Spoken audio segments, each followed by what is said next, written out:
Oke, bismillahirrahmanirrahim. Assalamualaikum warahmatullahi wabarakatuh. Waalaikumsalam Waalaikumsalam warahmatullahi warahmatullahi wabarakatuh. wabarakatuh. Oke, alhamdulillah di siang hari ini bisa ketemu perkuliahan. Ini saya gabungkan dua kelas ya, 21A1 sama 21A2 karena saya belum ke kampus. Di pertemuan kedua ini saya langsung bahas sistem basis data ya. Mungkin nanti ketika offline aja saya jelaskan detail. Kalian bisa baca. Materinya sudah saya upload. Saya harap sih sudah ada gambaran ya tentang basis data. Basis data itu sebenarnya adalah untuk menyimpan data. Kalau dulu sebelumnya biasanya orang mengenalnya itu pakai Excel seperti ini ya, tabel namanya. Yang terdiri dari field sama record. Record itu datanya, field itu headernya, judulnya. Nah, data itu disimpan seperti ini dalam bentuk database.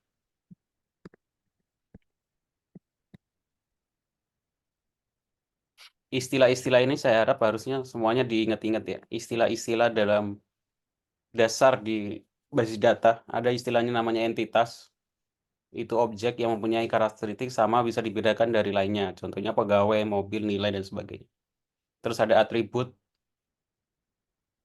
field itu lokasi penyimpanan itu salah satu elemen data, record itu datanya atau kumpulan dari field yang berhubungan satu sama lain.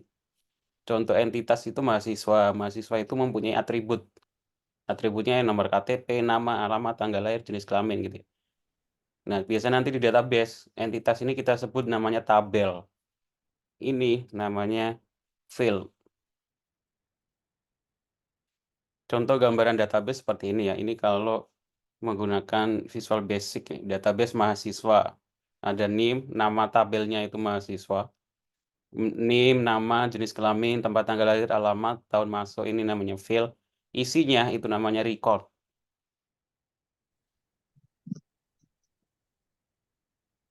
Nah, ini mungkin nanti akan belajar lagi, tapi ini pengenalan. Di setiap tabel ada namanya primary key.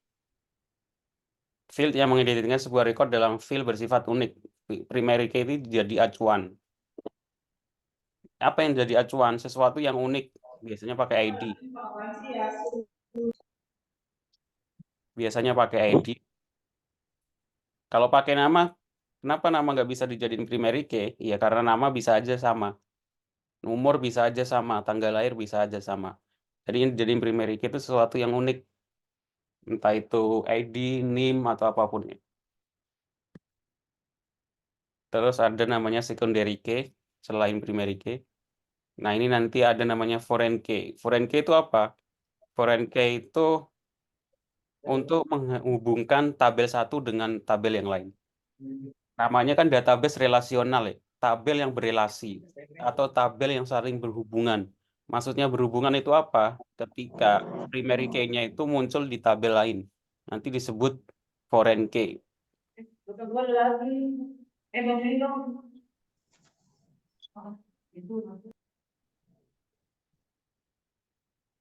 Terus kita mengenal namanya SQL.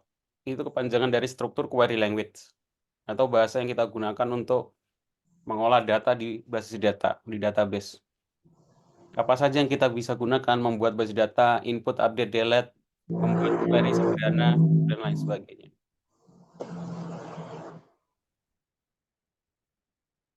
SQL tersedia dalam banyak versi ya, ada MS Access, DB2, MS SQL, MySQL, MariaDB, SQL Server, Oracle, Sybase, PostgreSQL, SQLite.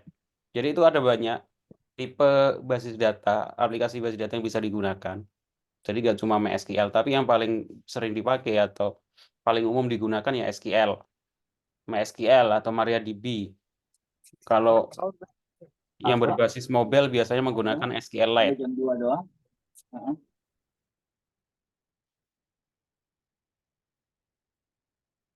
Ini contoh desain basis data ya. Nanti saya jelaskan lebih detail. Saya langsung masuk ke MariaDB aja. Kemarin di pertemuan pertama saya minta untuk install SAM kan, XAMPP. Di dalamnya itu ada MariaDB ya. Jadi bukan MySQL. Karena MySQL itu sudah berbayar, dibeli sama Oracle. Jadi diganti dengan MariaDB sebenarnya. Walaupun disebutnya tetap MySQL. Karena hampir mirip. Kenapa pakai MariaDB? Karena open source. Karena ada beberapa database data itu berbayar. Kayak Oracle itu berbayar, bisa ratusan sampai jutaan sampai miliaran ya. Kalau perusahaan-perusahaan tingkat internasional yang datanya sedunia itu biasanya datanya banyak sampai puluhan juta gitu. Biasanya menggunakan database aplikasi yang berbayar karena dianggap keamanannya lebih kuat. Contohnya Oracle gitu ya. Terus DDL kemarin saya sudah sebutkan ya, itu kepanjangan dari Data Definition Language digunakan untuk kepentingan penciptaan database, tabel, hingga penghapusan database. Sintaknya apa? Sintaknya mudah ya, create database. Ada create table, drop table, alter table. Alter itu untuk ngedit, drop untuk delete, create untuk membuat. Jadi ada database, ada tabel ya. Diingat-ingat, ini kadang mahasiswa semester 8 aja nggak bisa beda ini. Bedakan antara namanya database sama tabel. Di dalam satu sistem itu ada banyak database. Di dalam satu sistem RDE BMS, Relational Database Management System, itu ada banyak database. Di dalam database ada banyak tabel. Diingat-ingat ya. Jadi dalam satu komputer atau dalam satu sistem operasi, itu kan ada aplikasi database management. Di dalamnya itu bisa banyak database. Nah, di dalam database bisa banyak tabel. Diingat-ingat ya. Jadi database itu kayak file ya. Di dalam filenya baru ada banyak tabel. Kalau digambarkan seperti Excel.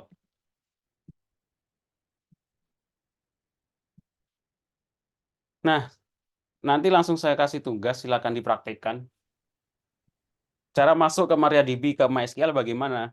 Nah, kalau saya nggak menyarankan pakai PHP-MyAdmin ya, yang tinggal klik-klik, saya menyarankan sintaknya atau query-nya ditulis di terminal atau di command prompt.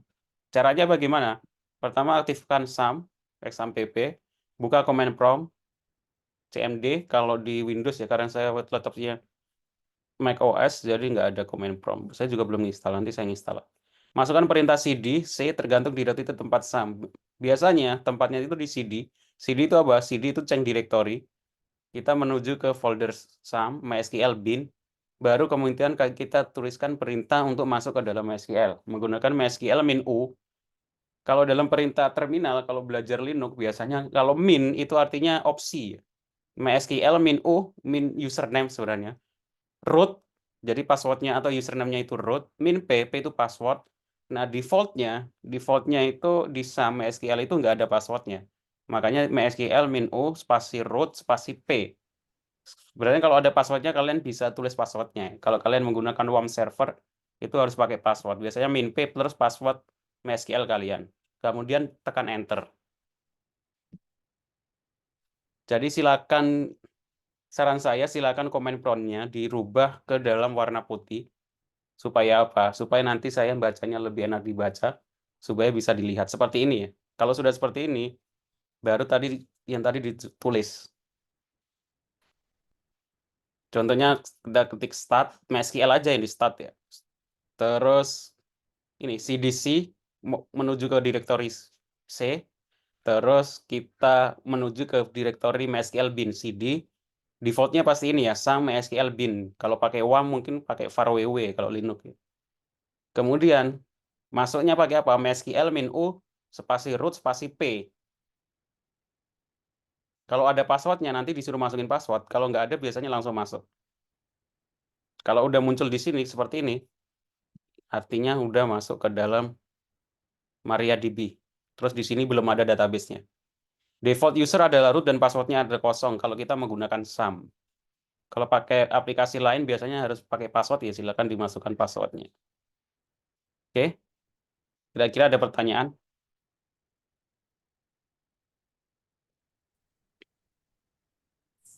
Saya lanjutkan ya. Nah, kemudian sebelum kita masuk ke database, itu baru masuk ke MySQL ya, belum masuk ke database. Saya pengen lihat di dalam aplikasi kita itu ada berapa banyak database. Perintahnya adalah show databases, pakai S di belakangnya, untuk melihat database yang telah dibuat. Jadi kalau kita tuliskan perintah show databases, titik koma, nanti akan muncul database yang ada di aplikasi kita, di laptop kita. Kalau sudah ada aplikasi atau sudah ada database-nya akan muncul. Data penduduk, DB API, DB boot, ini di komputer saya. Tapi kalau baru pertama kali install, biasanya cuma beberapa yang default bawaan. Nah, untuk masuk ke database-nya, Ini belum masuk. Nah, untuk membuat database-nya, kita gunakan perintah create database, nggak pakai S di belakang, terus nama database-nya. Create database, nama database-nya. Kalau muncul query oke, one row affected artinya berhasil.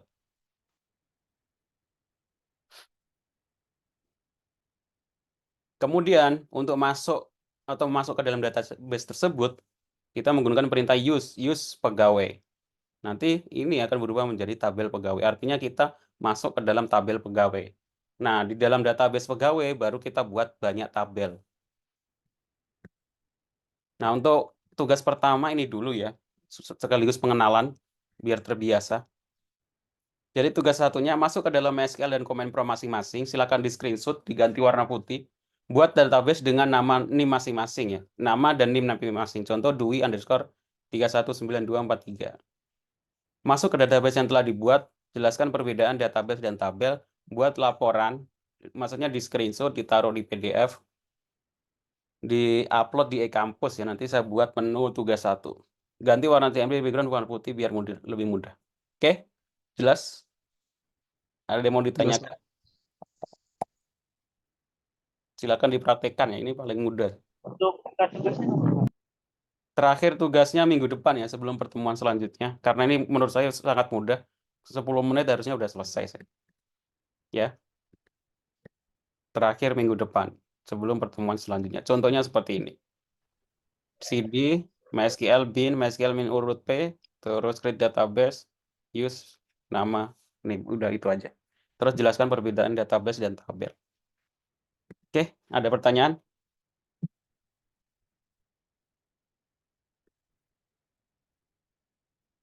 Nggak ada? Jadi video ini saya rekam ya, yang nggak bisa ngikutin silakan lihat rekamannya. Habis ini saya upload rekamannya, saya taruh di kampus. Jadi yang ketinggalan boleh lihat rekamannya. Oke, kalau nggak ada pertanyaan, saya kira cukup ya. Terima kasih yang sudah datang. Mungkin ketemu lagi minggu depan. Kemungkinan sih sudah bisa masuk ya. Saya akhiri. Assalamualaikum warahmatullahi wabarakatuh. Waalaikumsalam. Waalaikumsalam. Pak. Waalaikumsalam warahmatullahi wabarakatuh.